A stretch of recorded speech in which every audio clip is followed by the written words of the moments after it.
ठाउँमा निर्वाचनको माहौल तातेको छ। यति बेला विश्वका श्रमिकहरू एक हौँ नेपाली कम्युनिस्ट पार्टीको विभिन्न वडामा जनसम्पर्क कार्यालय, वडा सम्पर्क कार्यालयहरू स्थापना भइरहेको छ। सुनसरी निर्वाचन क्षेत्र नम्बर 2 मा पनि रहेको इटहरी उपमहानगरपालिकादेखि देवानगञ्ज गाउँपालिकाको सीमावर्ती क्षेत्रसम्मको 30वटा वडा रहेको यस क्षेत्रका उम्मेदवारको पक्षमा जनमत लिनका लागि घर दैलो कार्यक्रम तीव्र पारेको छ। त्यसै सन्दर्भमा नेपाली कम्युनिस्ट पार्टीले आज इनौरा नगरपालिका वार्ड नम्बर 9 को आफ्नो निर्वाचन परिचालन समितिको वडा सम्पर्क कार्यालय स्थापना गरेको छ। स्थापना गरेको वडा जनसम्पर्क कार्यालयको काम र अहिले नेपाली कम्युनिस्ट पार्टीलाई मतदान किन गर्नुपर्छ भन्ने विषयमा नेताहरूको प्रतिक्रिया के रहेको छ, त्यस विषयमा हामीलाई जानकारी दिनका लागि यहाँ वडा जनसम्पर्क कार्यालय स्थापना भइसकेपछि रमेश भट्टराई आफ्नो कुराहरू राख्नुहुन्छ। म उहाँको संक्षिप्त प्रतिक्रिया लिन्छु। यो सम्पर्क कार्यालय स्थापना किन गरेको हो, यसबाट चाहिँ मतदाताहरूलाई के भन्न खोजेको, के सन्देश दिन खोजेको छ। रमेशजी, यहाँलाई स्वागत छ। नमस्कार, धन्यवाद। खास गरेर अहिले नेपाली कम्युनिस्ट पार्टीले आफ्नो विभिन्न वडामा घर दैलो कार्यक्रम तीव्र पारेको छ, वडा जनसम्पर्क कार्यालयहरू स्थापना गरेको छ। आज इनौरा 9 मा गर्नुभएको छ। खास यसको जनसम्पर्क कार्यालय, वडा कार्यालयहरू स्थापना गर्नुको कारण र निर्वाचनको उद्देश्यमाथि अलिकति कुरा राखिदिनुहोस् न। अब धन्यवाद पत्रकारजी। चुनाव प्रचार प्रसार समितिको कार्यालय किन भन्दाखेरि आफ्ना उम्मेदवारलाई, आफ्नो पार्टीको तर्फबाट प्रतिनिधित्व गर्ने उम्मेदवारलाई तारा चुनाव चिन्ह अङ्कित रामकुमारी चौधरीलाई तारा चिन्हमा मतदान गर्नको निमित्त स्थानीय स्तरमा, वडा बस्ती टोल स्तरमा पार्टीको एजेन्डा, पार्टीको उम्मेदवार, पार्टीको चुनाव चिन्हलाई बुझाउने, प्रचार गर्ने उद्देश्यले चुनावी अभियानको निमित्त यो कार्यालय स्थापना गरिएको छ।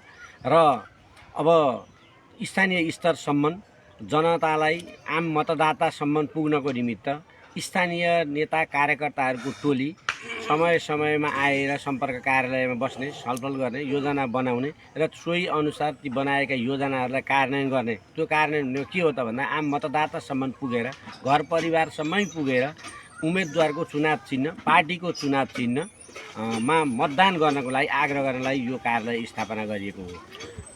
अब फागुन 21 गतेको लागि मतदाताहरूलाई के भन्नुहुन्छ? मतदाताहरूसँग यहाँ घर दैलो गर्दाखेरि उहाँहरूले के भनिरहनु भएको छ? मतदातालाई हामीले यो कुरो बुझाइरहेका छौँ। हाम्रा नेता कार्यकर्ताहरू, हाम्रो उम्मेदवार र हामी सबै अभियन्ताहरूले हामीले कसरी कुरा बुझाइरहेका छौँ भन्दाखेरि यो देशमा हिजो सामन्तवादको युगदेखि अहिलेसम्म आइपुग्दाखेरि सबै परिवर्तनकारी आन्दोलनहरूमा कुनै न कुनै हिसाबले नेपाली जनताले सशक्त योगदान गर्नुभएको छ। उहाँहरूको निष्ठा, बलिदान, त्याग र समर्पणको कारणबाट आज हामी सङ्घीय लोकतान्त्रिक गणतन्त्र नेपालको नागरिक हुन पाएका छौँ। हिजो सामन्तवादको युगमा पनि राज्य सत्ताले नेपाली जनतालाई अधिकार प्राप्तिको निमित्त जनसङ्घर्षमा जुटेको उसलाई नेपाली जनताको आवाजलाई प्रतिरोध दमन गर्ने दुस्साहस गर्यो। त्यसको विरुद्धमा प्रतिरोध स्वरूप नेपाली जनताले आज हिजो प्रजातन्त्र, लोकतन्त्र हुँदै आज हामी सङ्घीय लोकतान्त्रिक गणतन्त्र प्राप्त गरेका छौँ र साथसाथै समावेशी शासन प्रणाली, धर्मनिरपेक्षता, समावेशिता, त्यसै गरी लोकतान्त्रिक शासन प्रणालीको हामीले प्राप्ति गरेका छौँ भनेदेखि त्यसै गरी अब आज आएर हामीले चाहे त्यो सेवा प्रदायक कार्यालय निकायहरूमा होस्, चाहे त्यो स्थानीय स्तरमा हामीले यो जनसम्पदाहरूमा होस्, चाहे त्यो व्यापार व्यवस्थापनको हिसाबबाट होस्, चाहे त्यो सामुदायिक वन व्यवस्थापनको हिसाबबाट होस्, चाहे त्यो उपभोक्ता समितिको तर्फबाट होस्, चाहे त्यो खानेपानी उपभोक्ता व्यवस्थापन समिति, विभिन्न सहकारी र विभिन्न निर्माण समितिहरूसम्म, युजर्स ग्रुपहरूसम्म, उपभोक्ता समूहहरूसम्म समावेशिताको अभ्यास हामीले गराउन सकेका छौँ। त्यो कसरी त भन्दाखेरि कम्तीमा 33% महिला, कति समूहहरूमा त अहिले 50% महिला सहभागिता, त्यसै गरी सामाजिक रूपले उत्पीडित जाति समुदाय, मधेसी, दलित, मुस्लिम, अल्पसङ्ख्यक आदिवासी जनजाति समूहहरूको सहभागिता पनि अनिवार्य हुनुपर्छ भन्ने कुरो सुनिश्चित भइसकेको छ। त्यसको पहल कदमी लिनको लागि, त्यो संविधानमै ती अधिकारहरूको सुनिश्चितताका लागि हाम्रो पार्टीले हिजोदेखि योगदान गर्यो र आज संविधानमै 33% महिलालाई राज्य सत्तामा प्रतिनिधित्व गराउने सुनिश्चितता संविधानमै लिखित गरेको छ। र त्यो संविधानमा उपलब्ध गराएका ठोस गरिएका 30-32वटा मौलिक हकहरूको कार्यान्वयनको निमित्त त्यो नीति बनाएर त्यो नीतिलाई कार्यान्वयन गर्नको लागि संसदको मोर्चामा सङ्घीय सरकारको नीति बनाउने ठाउँमा त्यो नीति कार्यान्वयन गराउने ठाउँमा पुर्याउनको निमित्त हाम्रो तर्फबाट, हाम्रो पार्टीको तर्फबाट, नेपाली कम्युनिस्ट पार्टीको तर्फबाट विगतमा दलको सचेतक भइसक्नु भएको, विगतमा मन्त्रालयको नेतृत्व गर्ने राज्य मन्त्रीको रूपमा, कृषि राज्य मन्त्रीको रूपमा नेतृत्व गरिसक्नु भएको रामकुमारी चौधरीलाई तारा चुनाव चिन्ह हाम्रो पार्टीको तर्फबाट यहाँ प्रत्यक्षतर्फको उम्मेदवार हामीले प्रस्तुत गरेका छौँ। अहिले हामी त्यही सन्दर्भमा हिजो पार्टीले लिएका नीतिहरूलाई कार्यान्वयन गराउनको लागि थप बल प्रयोग गर्न, बल प्रदान गर्नलाई, थप मतलब सशक्त बनाउनलाई, आफ्ना योजनाहरूलाई थप सशक्त ढङ्गले कार्यान्वयन गराउनको लागि हाम्रो उम्मेदवारलाई लिएर हामी तल आम मतदाताको घरसम्म पुगिरहेका छौँ। र हिजो हामीले किसानको पक्षमा प्रचण्डको नेतृत्वको सरकारले किसानहरूले सामान्य 2000-5000 रुपियाँ लिएर साना किसान मार्फत लिएका ऋणहरू, त्यो ऋणले घरबार उठीबास हुने स्थिति थियो। सरकारको नीति हुन्छ घर नभएकाहरूलाई घर दिने, जग्गा नभएकाहरूलाई जग्गाको पूर्जा प्रदान गरेर जग्गा र भूमिको मालिक बनाउने, स्वामित्व दिलाउने हाम्रो पार्टीको उद्देश्य थियो। हिजो सशस्त्र सङ्घर्षको कष्टकर दिनहरूमा पनि हामीहरूले यो सङ्घर्ष गरेको कुरालाई प्रचण्डको नेतृत्वको सरकारले कार्यान्वयन चरणमा लगेर जो ऋण, सामान्य ऋणका कारणले गर्दाखेरि घरबार विहीन हुने, उठीबास हुने स्थिति थियो, त्यसको अन्त्यको निमित्त कर्जा मिना गरेर, ब्याज मिना गरेर हामीहरूले काम गऱ्यौँ। त्यसै गरी हामीहरूले किसानका समस्याहरूलाई समाधान गर्नको लागि, कृषि मल खादको लागि समयमा बजेट विनियोजन गर्ने, त्यो बजेट कार्यान्वयन गरेर मल उपलब्ध गराउने हाम्रो पार्टीले लिएको थियो। त्यसै गरी निःशुल्क शिक्षाको अभियान जब सङ्घर्षले उचाइ लिँदै गयो, सरकारी विद्यालयमा सरकारी शिक्षा, सामुदायिक विद्यालयको शिक्षा प्रणाली चाहिँ निःशुल्क हुँदै अहिले सरकारी स्कुलमा अङ्ग्रेजी माध्यममा पठन पाठन हुनेसम्मको वातावरण बनिरहेको छ। अनिवार्य रूपले अब यो सरकारी स्कुलको शिक्षालाई चाहिँ मजबुत बनाउन, गुणस्तरीय बनाउन, प्रभावकारी बनाउनको लागि तलसम्म हामीहरूले पहल कदमी गरिरहेका छौँ।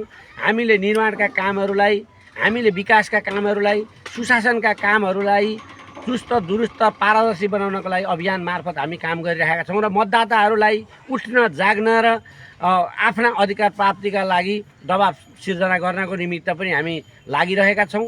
र हामीले यो कामको लागि जसको नीति उसको नेतृत्व हुनुपर्छ भनेर हामी आम मतदातासँग कुरा बुझाइरहेका छौँ। हिजो संविधान सभामा हामीले ठुलो दल बनाएका थियौँ त विकास गरेर भनेर हामीमाथि एउटा चार्ज लगाउने गरेको छ। हिजो 601 को संविधान सभा थियो, 302 हामीलाई चाहिन्थ्यो, हाम्रो 239 हाम्रो ठुलो दल त भन्यौँ, तर हामीलाई 302 चाहिन्थ्यो।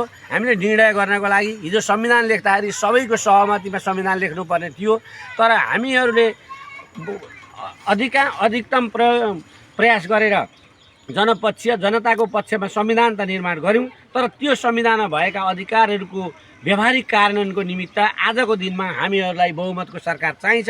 बहुमतको सरकारले हिजो हामीले लिएका नीतिहरूलाई कार्यान्वयन गर्नको लागि फेरि एकपटक आम मतदाता दाजुभाइ दिदीबहिनीहरूले हाम्रो लोकप्रिय उम्मेदवार, अनुभवी उम्मेदवार, हिजो राज्य सत्ताको अनुभव पनि हासिल गरिसकेको, जिम्मेवारी हासिल गरिसकेको उम्मेदवार रामकुमारी चौधरीलाई तारा चुनाव चिन्हमा मत प्रदान गरेर, अमूल्य मत प्रदान गरेर विजय गराउन हार्दिक निवेदन गर्दछौँ, हार्दिक अनुरोध गर्दछौँ।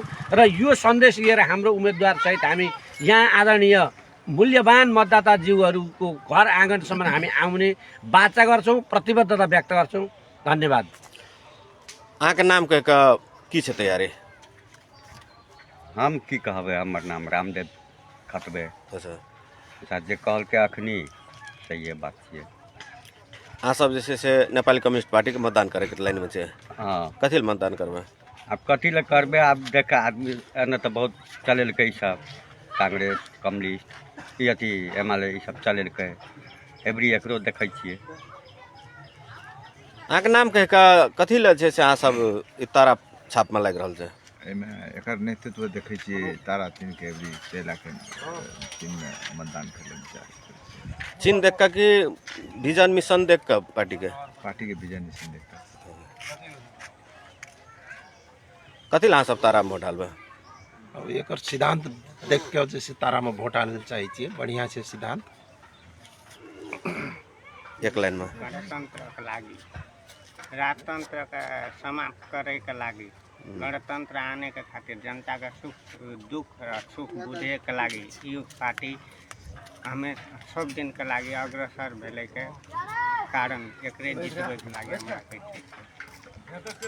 अहाँके कहू एक लाइन कहाँके प्रतिक्रिया की छै हमार प्रतिक्रिया की छै कि हमरा आर के देश में छुआछूत रहे एठी के बाहुन सब जैसे कि हमरा आर के मंदिरों ढुके नहीं देते रहे नेकपा माओवादी केंद्र जे प्रचंड के पार्टी छै अखन नेपाली कम्युनिस्ट पार्टी भेले या ई रामकुमारी चौधरी जी बंदूक बोके के हमरा मंदिर प्रवेश करे के तै लागे जैसे कि एवरी तारा चुनाव चुन के जितावे नहीं तो हमरा आर के थोड़े मंदिर जाले देते रहे हम दलित के अलगे रख दे ई बाभन सब और जाति वाला सब बाहुनी टेना और जाति वाला सब राखे छुआछूत करे ओकरा अंत केलके बंदूक बोके हमरा मंदिर प्रवेश केलके जनयुद्ध काल में तै लागे जैसे कि हम रामकुमारी चौधरी के जीते तारा चुनाव चिन्ह में। धन्यवाद। यहाँ वडा कार्यालयको उद्घाटन सत्रमा स्थानीयहरूले आफ्नो कुराहरू राख्नुभएको छ। त्यसै गरी हामीसँग नेकपा माओवादी केन्द्रमा तत्कालीन नगर अध्यक्ष रहनुभएका अहिले नेपाली कम्युनिस्ट पार्टीका नेत्री तोया गिरी हुनुहुन्छ। उहाँको संक्षिप्त प्रतिक्रिया लिन्छु।